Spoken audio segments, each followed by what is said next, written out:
The invitation arrived 3 weeks after Gemma Sinclair caught her fiancé and her sister in bed together, and it might as well have been written in poison ink. She stood in her apartment kitchen, the cream cardstock trembling between her fingers as she read the elegant script. Marcus Chen and Lily Sinclair request the honor of your presence at their wedding ceremony. Her fiancé, her younger sister.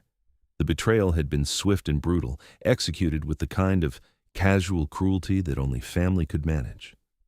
Lily had cried pretty tears and claimed it was fate, that she and Marcus had fallen desperately in love and couldn't help themselves. Their mother had cooed over the romance of it all. Their father had clapped Marcus on the shoulder and said at least he was keeping it in the family. No one had asked Gemma how she felt about being replaced like a broken appliance. The wedding was in 4 days. The entire town would be there. Everyone would watch her sit alone while her sister wore the dress Gemma had picked out, married the man Gemma had loved, lived the life Gemma had planned. The humiliation would be complete and public, a spectacle for every person who had ever known her. Unless Gemma set the invitation down and picked up her phone. She scrolled to a contact she had added 6 months ago, a name that still made her pulse quicken with something between fear and fascination. She had met him at the museum where she worked as a restoration specialist, late one evening when she had been alone with a collection of medieval manuscripts. He had appeared in the doorway, like something out of those very manuscripts, tall and impossibly pale, white hair falling past his shoulders, eyes the color of winter ice. She should have been terrified. Instead, she had offered him tea. They had talked until dawn approached and he had to leave. He had returned the next week, and the next. Quiet conversations in empty museum halls about art and history and the weight of time. He spoke little, but every word mattered. She had learned he was old, older than she could quite comprehend. She had learned he was a king, though she hadn't understood what that meant, until he explained that vampires had courts and territories and rules that predated human civilization. She had learned his name was Alaric Raith, and that he found her company peaceful in a way his world rarely allowed. She had never asked him for anything. But now, staring at that invitation, she typed out a message with shaking hands. I need a favor. My sister's marrying my ex-fiancé in 4 days. The whole town will be there to watch me sit alone in my humiliation. Would you come with me? I know it's asking a lot. I just can't face them alone. She hit send before she could lose her nerve. The reply came 30 seconds later. Yes, nothing more. Just that single word, but it was enough. Gemma felt something in her chest unclench for the first time in 3 weeks. She typed back quickly. Thank you, I'll send you the details. It's during the day, though. Will that be I'll manage. Don't worry. 2 days later, Gemma stood in front of her closet trying to decide what one wore to their own public humiliation. Everything felt wrong. Too sad, too angry, too desperate. She was reaching for a safe navy dress when her phone buzzed. What are you wearing? Alaric's message read. She blinked. In 6 months of friendship, he had never asked about her clothes. I don't know. Nothing feels right. Wear something that makes you feel powerful, not for them, for yourself. Gemma looked back at her closet. Her eyes landed on a dress she had bought on impulse and never worn, certain it was too much. Deep emerald silk that hugged every curve, with a neckline that was just barely appropriate for a wedding. She pulled it out and held it up. Emerald green, she typed. Perfect. I'll match you. The morning of the wedding, Gemma woke with her stomach in knots. She spent 2 hours on her hair and makeup, her hands steadier than they had any right to be. The dress fit like a second skin. She looked at herself in the mirror and barely recognized the woman staring back. She looked dangerous. She looked done with being hurt. She looked ready.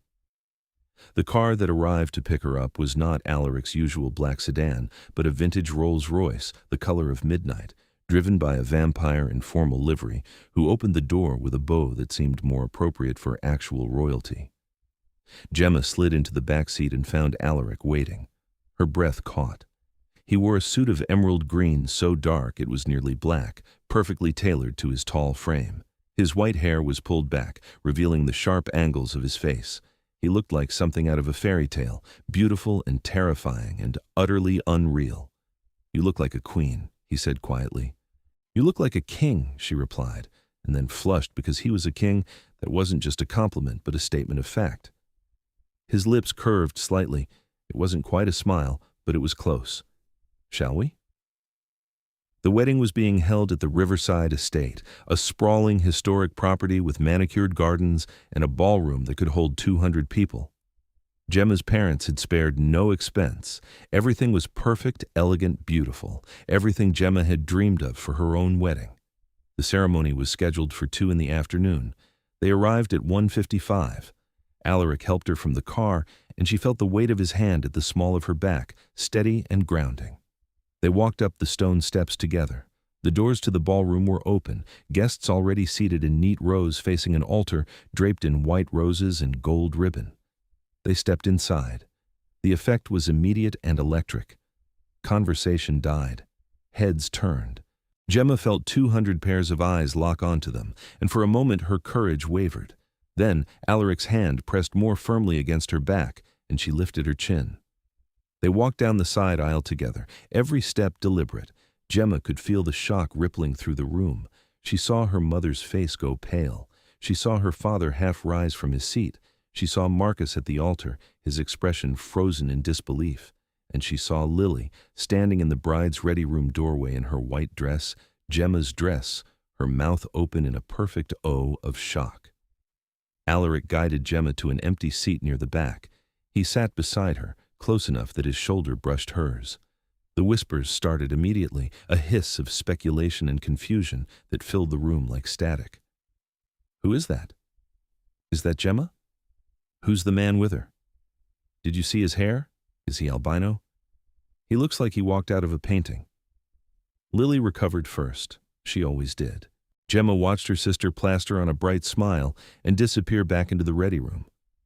Marcus shifted awkwardly at the altar, pulling at his collar. The officiant cleared his throat. The ceremony began. Gemma sat through it in a haze. She heard the words, but they didn't stick. Love and honor and cherish. Promises Marcus had made to her first 6 months ago on a beach at sunset. Promises that apparently meant nothing when someone prettier and younger came along. Alaric's hand found hers in her lap. His fingers were cool, his grip firm. She held on like he was the only real thing in the room. Breathe, he murmured, too low for anyone else to hear. She breathed. The ceremony ended. Marcus and Lily kissed to polite applause. They turned to face the crowd as husband and wife, Lily's smile brilliant and triumphant. Her eyes found Gemma immediately, and for just a moment, something ugly flashed across her face. Then she looked at Alaric, and the ugliness transformed into calculation. The reception was held in the adjoining ballroom, all sparkling chandeliers and champagne fountains. Gemma and Alaric were immediately swarmed. Her Aunt Clara wanted to know who the handsome stranger was. Her cousin Beth couldn't stop staring at Alaric's hair. Her former co-worker James shook Alaric's hand and winced at the coldness of his skin. Through it all, Alaric remained perfectly courteous and utterly closed off. He answered questions with minimal words, revealed nothing, and kept Gemma tucked against his side like she was something precious he was guarding. Then Lily descended. Gemma! Her sister swept up in a cloud of white tulle and too strong perfume, her smile sharp enough to cut. I'm so glad you came. And you brought a date. How wonderful. You should have told us. We would have saved 2 seats together. We were fine where we were, Gemma said evenly. Well, you have to introduce us. Lily turned the full force of her charm on Alaric. I'm Lily, Gemma's sister, though I suppose you know that. And you are? Alaric Raith, he said, his tone flat and uninterested. Lily's eyes widened. Raith? As in the Raith family, the ones who own half the city? Among other things. Gemma hadn't known that. She knew he was wealthy, had suspected it from the way he dressed and spoke, but she hadn't realized the extent. Apparently neither had Lily, but her sister was nothing if not a quick study. Gemma could practically see the wheels turning behind her eyes. How wonderful, Lily gushed. You know, Marcus and I are just starting out, and we'd love to get to know the city's most important families. Perhaps we could all have dinner sometime? I'd so love to hear about your business interests. No, Alaric said simply. Lily blinked. I'm sorry? I said no. I have no interest in dinner with you. The rejection was so flat and absolute that Lily actually took a step back. Her smile didn't waver, but her eyes went cold. I see. Well, family is important to Gemma, and since you're her friend, I thought— Family, Alaric interrupted, didn't seem very important when you stole her fiancé. The words dropped like stones into water. Lily's face flushed red, then white. Around them, the conversations quieted as people strained to hear. It wasn't like that, Lily stammered. Marcus and I fell in love. We couldn't help. I'm not interested in your justifications, Alaric said. His voice was still quiet, still even, but there was something underneath it now, something cold and ancient and utterly unmoved by human excuses. You broke your sister's trust in her heart.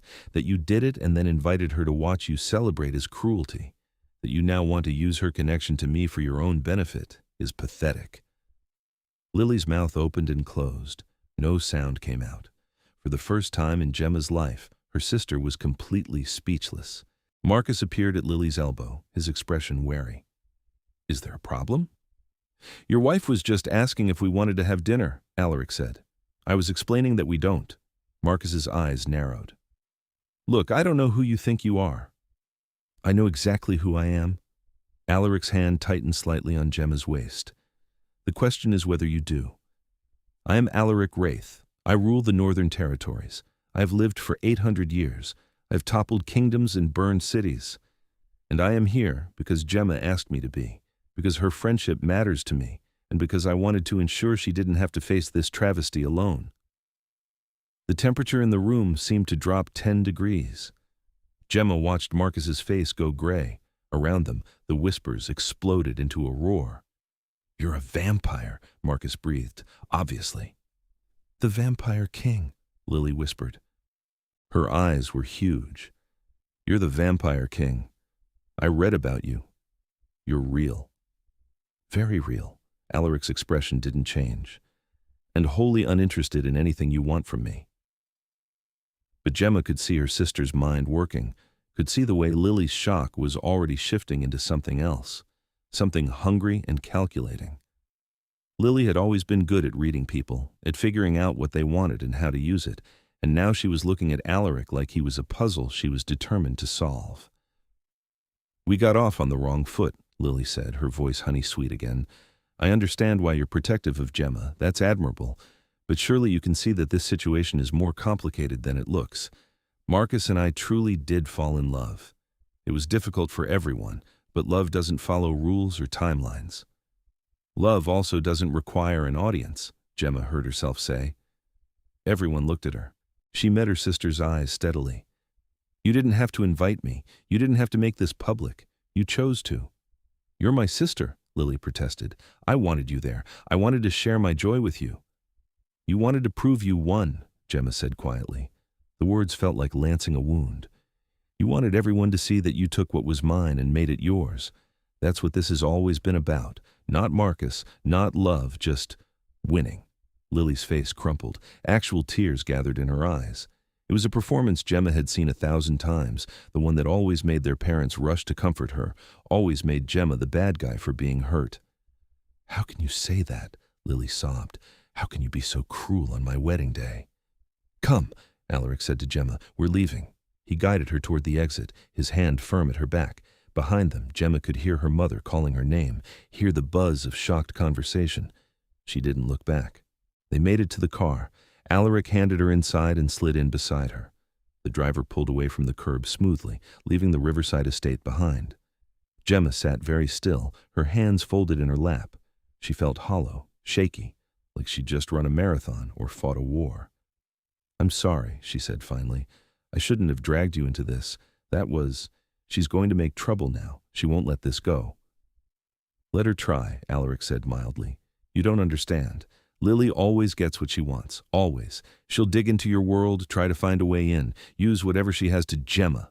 Alaric took her hand again. She has no power over me. Neither of them do. They're gnats. Annoying perhaps, but ultimately meaningless. They'll make themselves your problem. Then I'll deal with them. He turned to face her fully. But right now, I want to talk about you. Are you all right? Was she? Gemma didn't know. She had just watched her sister marry her ex-fiancé. She had confronted them both in front of 200 people. She had burned every bridge to her old life. I don't know, she admitted. I feel like I should be more upset, like I should want revenge or to make them pay or something. But mostly I just feel tired and done. Done is good, Alaric said. Done means you're ready to move forward. To what? To whatever you want. You're not tethered to them anymore. You're free. Free. The word should have felt liberating. Instead, it felt terrifying. Gemma had spent so much energy on Marcus and Lily, on the hurt and betrayal and humiliation. Without that, what was left? I don't know what I want, she whispered. That's all right. You have time to figure it out. The car pulled up in front of Gemma's apartment. She looked at the familiar building and felt a wave of exhaustion crash over her. She didn't want to go inside, didn't want to be alone with her thoughts and the echoes of the wedding. Come with me, Alaric said, as if reading her mind. Just for a while. I'll show you something. She should have said no, should have thanked him for his help and gone inside and processed everything that had just happened. Instead, she heard herself say, okay. The driver took them across the city, into the old district where buildings dated back centuries and the streets still followed medieval patterns. They pulled up in front of what looked like an abandoned church, all Gothic arches and stained glass windows dark with age. This is your home? Gemma asked. One of them. Come. He led her inside. The church had been gutted and renovated into something breathtaking, soaring ceilings and stone walls, but furnished with elegant modern pieces, a library that climbed 3 stories, a ballroom with a floor like black glass, and everywhere art. Paintings and sculptures and tapestries that Gemma recognized from her work at the museum, pieces she had thought lost or locked in private collections. It's beautiful, she breathed. It's quiet, Alaric said.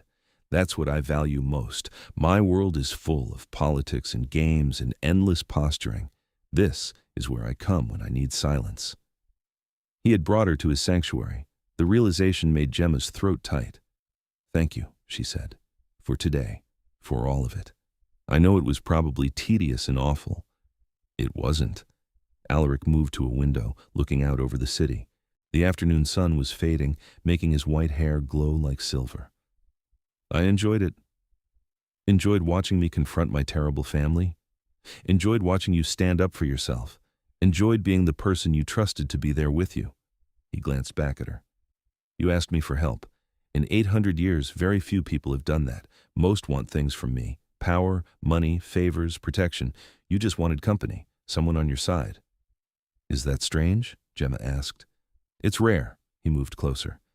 You never ask for anything, Gemma. In 6 months of friendship, you've never wanted anything but conversation. Do you know how unusual that is?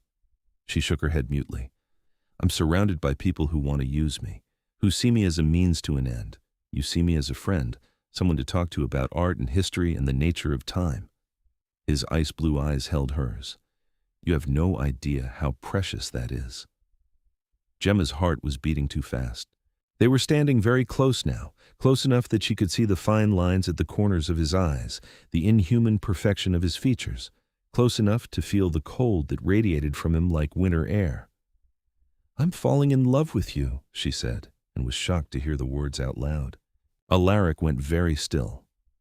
You don't mean that. I do. Now that she'd said it, she couldn't stop. I think I've been falling for months. Every conversation, every quiet evening at the museum, the way you listen like my words matter, the way you remember everything I tell you, the way you came today because I asked, no questions, no hesitation. She laughed shakily. I know it's probably foolish. I just got out of a relationship. I shouldn't be jumping into feelings for someone else, but it's not jumping. It's been there for a while. I just didn't let myself see it. Gemma. You don't have to say anything, she added quickly. I'm not asking for anything. I just needed you to know. Alaric's hand came up to cup her face, his palm cool against her flushed skin. I have lived 800 years. I have loved before. But it's been centuries since I felt anything beyond cold interest. I thought I had lost the capacity for it. His thumb brushed her cheekbone. Then you offered me tea in a museum at midnight and talked to me about medieval manuscripts like I was just a man, Not a king, not a monster, just someone worth having a conversation with. You are worth it, Gemma said fiercely. You're brilliant and thoughtful and kind in ways people don't see because they're too busy being afraid of you. I want you to be afraid of me, Alaric said, at least a little. I'm dangerous, Gemma. My world is dangerous. Today was theater, but there are real threats in vampire society. Politics that could destroy you. Enemies who would use you against me. Then protect me, Gemma said simply. Teach me. Let me into your world instead of keeping me at arm's length because you think it's safer. You would give up your humanity for me? I would give up this half-life I've been living, this small, safe existence where I restore other people's art and dream about adventures I never have. She took a breath. I want more. I want everything, and I want it with you. Alaric kissed her. It wasn't gentle. It was fierce and claiming, and 800 years of loneliness pouring into a single moment. Gemma gasped against his mouth and he swallowed the sound, his hands tangling in her hair, pulling her closer. She felt his fangs nick her lower lip, tasted copper and lightning. When they broke apart, they were both breathing hard. I can't turn you yet, Alaric said roughly. The transformation takes time and preparation, and you need to be certain. This isn't a decision to make in the aftermath of heartbreak. I am certain. Be certain in a month, 6 months, a year. His forehead rested against hers. I've waited centuries. I can wait longer. But I won't turn you until you've had time to be sure this is what you truly want. What if my sister and Marcus try to cause trouble in the meantime? Then I'll handle them. His expression went cold. They wanted access to my world. They'll learn why that's a foolish wish. Over the next 3 weeks, Lily and Marcus tried everything. They called constantly, leaving voicemails that started apologetic and grew increasingly desperate. They showed up at Gemma's apartment, pounding on the door and demanding she talk to them. They cornered their parents, convincing them to stage an intervention about Gemma's dangerous new relationship. Gemma ignored all of it. She moved through her days in a haze of new possibility. She went to work, restored her paintings, and spent her evenings with Alaric. He taught her about vampire society, the courts and territories, the blood laws that governed their kind, the delicate politics that had kept them hidden from humans for millennia. We're not secret because we're afraid, he explained one evening as they sat in his library. We're secret because revelation would mean war. Humans outnumber us 1,000 to 1. Even with our advantages, we would lose. So you hide. We coexist. We have agreements with human governments, protections built into law that most people never see. We feed without killing. We police our own. We maintain the balance. He looked at her seriously. It's a fragile peace, one that could shatter if someone decided to make us a threat. And if I become one of you, I'll be part of maintaining that balance. Yes, it's not just immortality and power, Gemma. It's responsibility, rules, sacrifice. I understand. But Lily and Marcus apparently did not. A month after the wedding, they showed up at the museum where Gemma worked. She was alone in the restoration lab, carefully cleaning a 15th century altarpiece, when the door burst open. Finally, Lily said dramatically, you've been avoiding us for weeks. Gemma set down her brush with deliberate care. I've been busy. Too busy for family? Her mother appeared behind Lily, her face pinched with disapproval. Gemma, this has gone on long enough. You need to stop this nonsense with that man and come home. I am home, Gemma said, and Alaric isn't nonsense. He's my partner.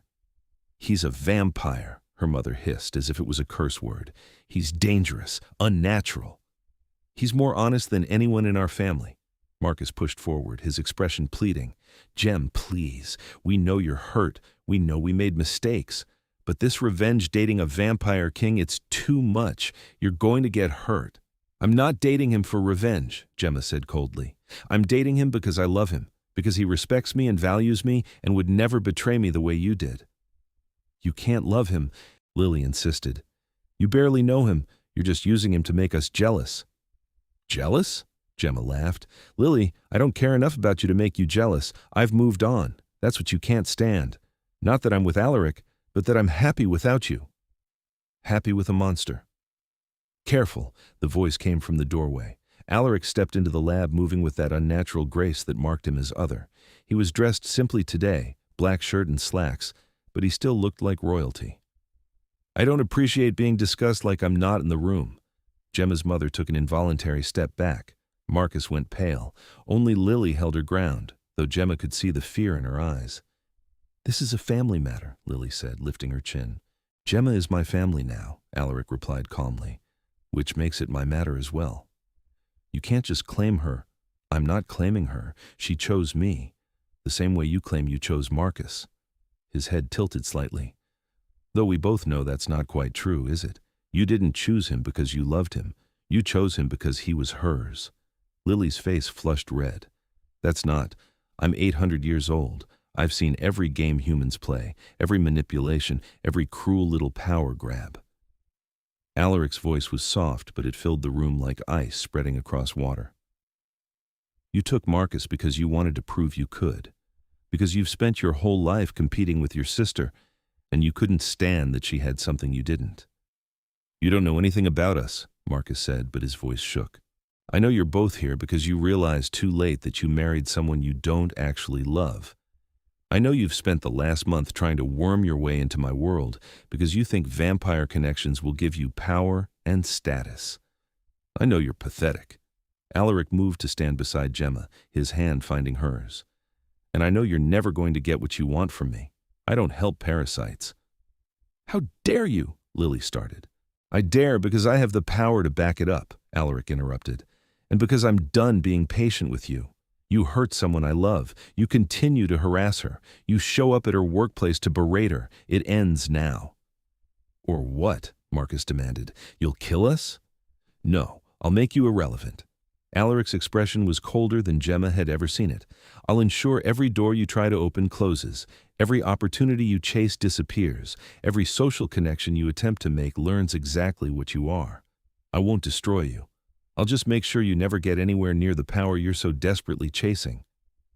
You can't do that, Lily whispered. I'm a vampire king. I can do anything I want. He looked at Gemma's mother. Take your daughters and son-in-law and leave. If you come near Gemma again, you'll learn just how creative I can be with my influence. They left. Gemma watched them go, her mother's face shocked, Lily's furious, Marcus's defeated. The door slammed behind them. She should have felt triumphant.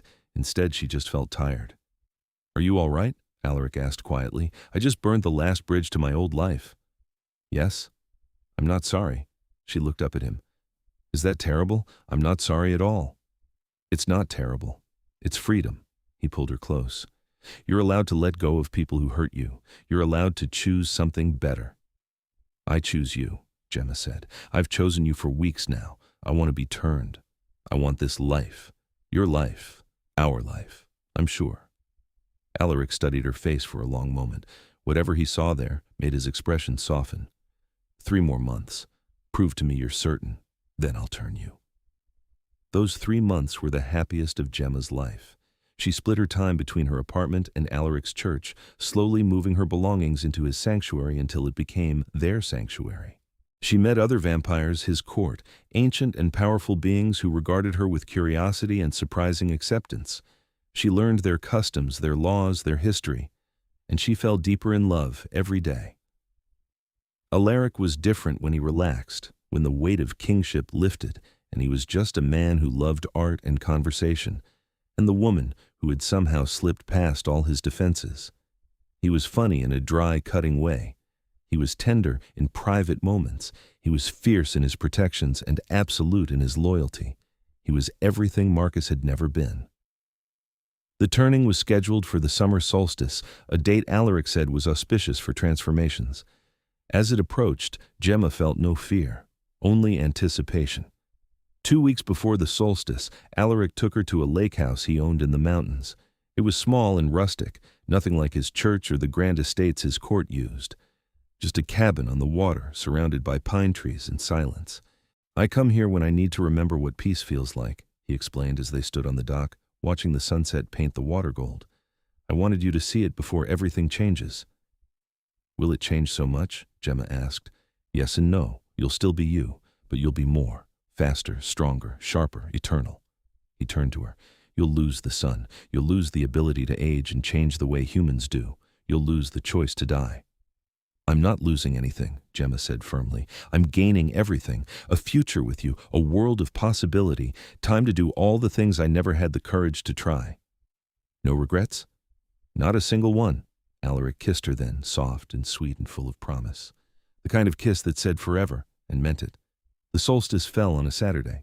They held the ceremony at the lake house, just the two of them and the vampire who would oversee the transformation, an ancient woman named Seraphine, who had turned Alaric himself centuries ago. You're certain? Seraphine asked Gemma, her silver eyes penetrating. Completely. It will hurt. I know. You'll lose your human life, your family, your friends, everyone you knew. They'll age and die while you stay frozen. I already lost them, Gemma said quietly. They lost me when they chose cruelty over love. I'm not mourning them. Seraphine looked at Alaric. She's stronger than you were. I know, he said, and there was pride in his voice. The transformation was agony. Alaric's venom burned through her veins like liquid fire, rewriting everything she was on a cellular level. She screamed until her voice gave out, thrashed until Alaric pinned her down with his full weight, whispering promises and comfort through the pain. It lasted 3 days. When Gemma woke, the world had changed. Colors were sharper, sounds were clearer. She could hear Alaric's breathing in the next room, smell the pine sap on the trees outside, feel the individual threads in the sheets beneath her. She sat up, moving faster than she intended, and found herself across the room in a blink. Easy, Alaric said from the doorway. You'll need time to adjust. Gemma looked at him and felt her breath catch. He was beautiful, had always been beautiful, but now she could see every detail.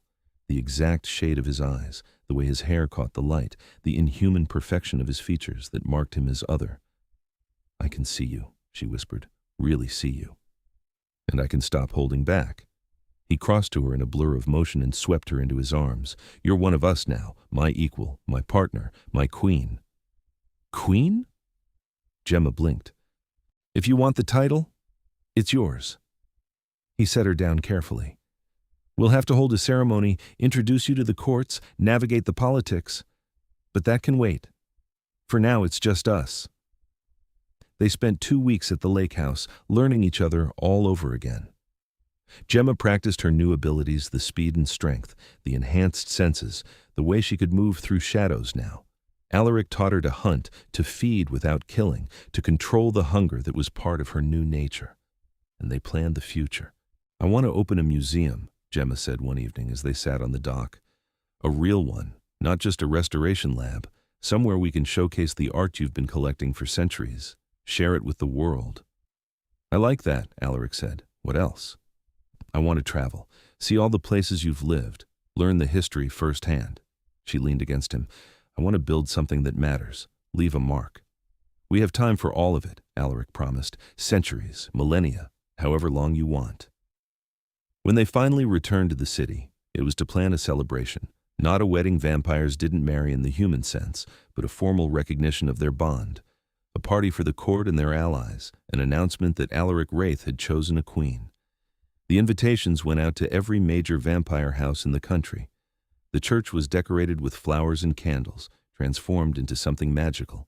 And Gemma wore a dress of silver and white, her hair loose down her back, looking every inch the vampire queen she had become.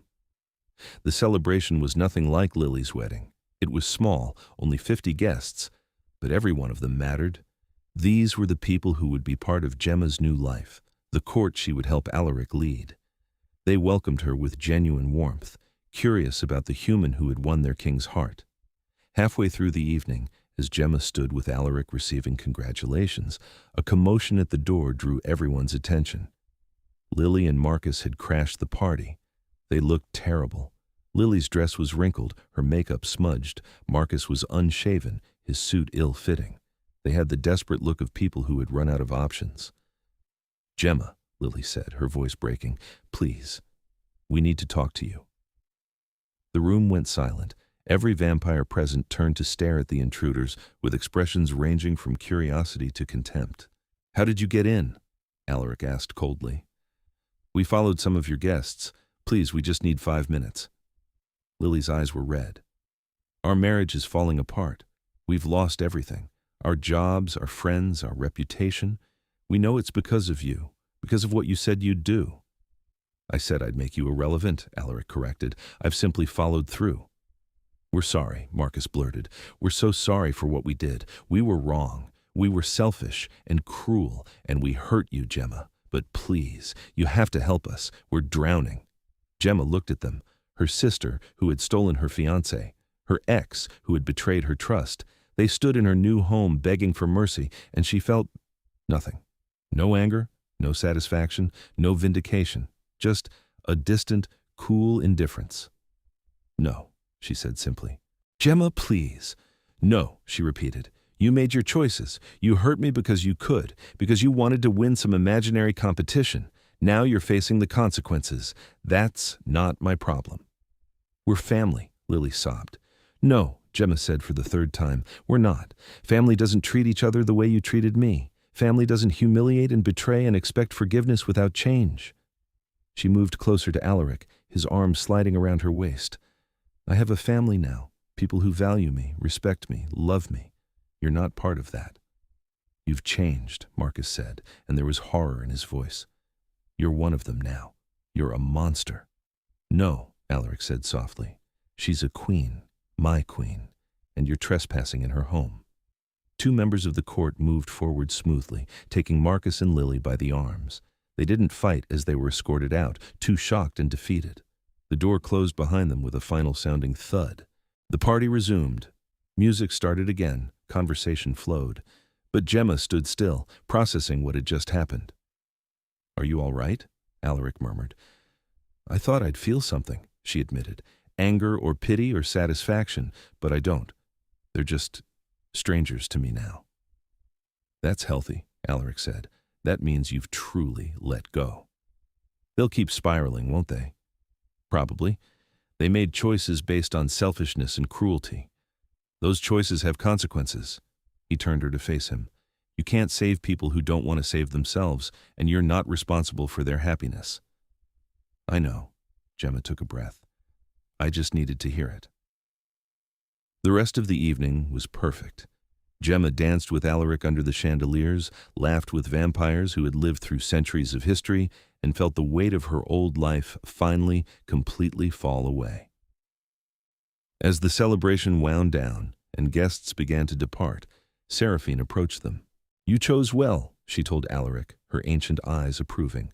"She'll make a fine queen." "I know," Alaric said, pulling Gemma closer.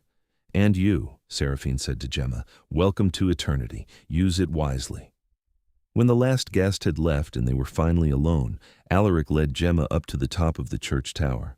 The city spread out below them, a carpet of lights and life. "Do you miss it?" he asked. "The sun? Your human life?" Gemma thought about it carefully. "I miss the warmth sometimes, the simplicity, but I don't miss who I was. That woman was small and scared, and let people hurt her because she didn't think she deserved better." She turned to him. "I like who I am now, strong and certain and yours." "You were always strong," Alaric said. "You just needed to see it. You helped me see it. You believed in me when no one else did. You stood with me when I had to face the worst moment of my life.